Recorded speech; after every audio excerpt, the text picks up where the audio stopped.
Let's face it, cricket games have a reputation for being glitchy, especially at launch. You've got fielders running in the wrong direction, batsmen sliding across the pitch, and replays that seem to defy the laws of physics. But have you ever wondered why this keeps happening? Why are cricket games so much buggier than other sports titles like EAFC or NBA 2K? I've been playing cricket games for years, and every time a new one drops, it's the same story. Fans get excited, the trailers look promising, and then bam, the glitches hit. Don't get me wrong, I love cricket games, but as a fan, it's frustrating to see the same issues pop up game after game. Here's what I think is going on, and trust me, it's not as simple as the developers are lazy. First off, let's talk money. Cricket games are a niche market compared to something like football. Football has a global fan base, while cricket, though massive in places like India, Australia and England, does not quite have the same reach. Because of this, studios like Big Ant don't have the same financial backing as giants like EA Sports. Smaller budgets mean fewer developers, less time for testing and limited resources to polish the game. And let's be honest, when money is tight, corners get cut. Take Cricket 24 for example. It launched with big ambitions but also came loaded with issues, failing glitches, players walking through stumps and AI behaving like it has never played cricket before. These are the things that could have been ironed out with a bigger team or more testing time.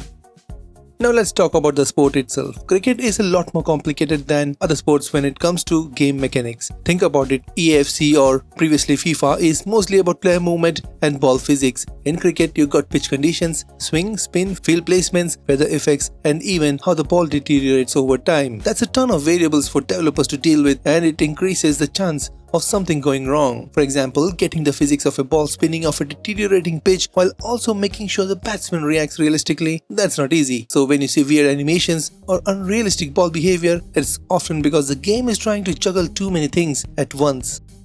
This one is a biggie. Cricket games almost always launch around major tournaments like the Ashes or the World Cup. Why? Because it's the best time to grab attention and sales. But here's the downside. Rushed timelines mean less time to fix bugs. Developers are often forced to release a game before it's ready just to meet a marketing deadline. Cricket 19 is a good example of this. It came out right before the 2019 World Cup, and while it had some great features, it was also riddled with bugs at launch.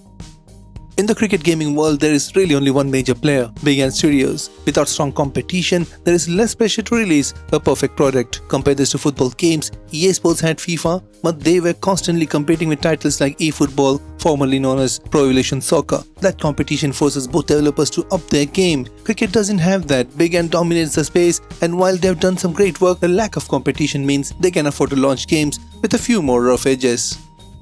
Here's something you might not think about. Cricket games are released on multiple platforms: PC, PlayStation, Xbox, and sometimes even Switch. Testing a game to ensure it works flawlessly across all these platforms is a massive task, especially for a smaller studio. A glitch that doesn't appear on PlayStation might suddenly pop up on PC, and by the time it's discovered, the game is already out. Cricket 24, for instance, faced platform-specific issues like crashes on PC and inconsistent frame rates on consoles.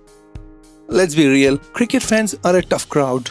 We want it all: realistic graphics, smooth gameplay, accurate player likenesses, and authentic stadiums.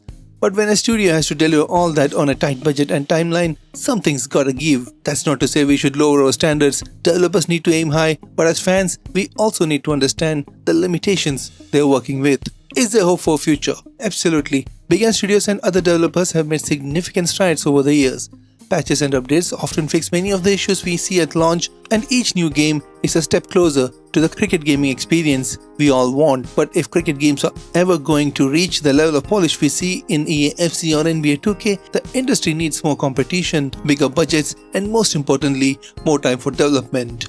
Do you think these challenges are fair excuses, or should developers be doing more to deliver polished games at launch? Drop your thoughts in the comments and let's keep the conversation going.